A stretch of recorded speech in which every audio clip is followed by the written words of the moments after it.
السلام عليكم ورحمة الله وبركاته، معكم محمود من قناة ميوتك وجيت معاكم فيديو جديد. النهاردة هحل معاكم مشكلة الملفات المحذوفة. لو انت مسحت ملف وبالغلط وحبيت ترجعه تاني ومش عارف، فأنا النهاردة هعلمك ازاي ترجعه. وإن شاء الله إن شاء الله الطريقة تنجح مع الكل وهيعجبكوا الشرح. تمام. أول حاجة هتفتح المتصفح عندك وهتحط الرابط اللي أنا هابقى سايبه لك تحت في الكومنتات، أو هتدوس على الرابط على طول وهيدخلك على الصفحة دي. تمام. الطريقة دي شغالة مع ويندوز 8 ويندوز 10 ويندوز 11. تمام، شغالة معاك مع كل النسخ. هتدوس على فري داونلود، وملحوظة إن هو كمان بيخليك تسترجع ملفات لغاية 2 جيجا.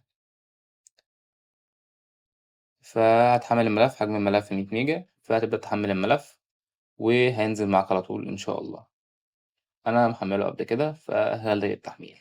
أول ما هينزل معاك مش هينزل معاك كده، هينزل معاك بالشكل ده. هتدوس عليه وهتسطب الملف عادي جدا. تمام، كده انت سطبت البرنامج. هتبدأ تدوس فينش عشان يفتح معاك البرنامج، وهيظهر معاك الشورت كات بتاعت البرنامج بيفتح معانا، ظهر معانا بالشكل ده. حابب أعرفكم إن البرنامج تقدر ترجع يعني كل الملفات المحذوفة على أي حاجة. كارت ميموري، هارد اس اس دي، هارد اتش دي دي، هارد خارجي، هارد داخلي، أي حاجة هترجعها إن شاء الله. تمام.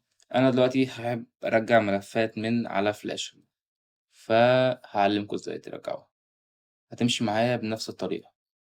أنا دخلت هنا وهعمل ريسكان ناو. أنا كنت عامل سكان قبل كده، فأنا مثلا عايزه يرجع لي الصور بس، فهقول له سكان اونلي.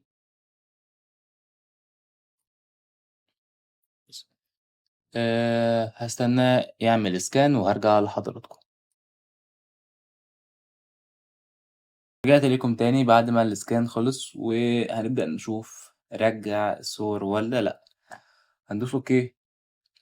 ما انصحكش تدور في اللوست فايل والكلام ده كله، بس هنخش ندور في كلمة تايم، وهندوس فوتو وجي بي جي.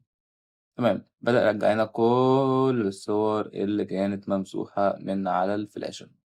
بس وده كان شرحنا النهاردة. أتمنى تكونوا استفدتوا. آه يا ريت لو عجبك الشرح تعمل لنا اشتراك في القناة وتفعل زر الجرس وتعمل لايك. شكرا والسلام عليكم.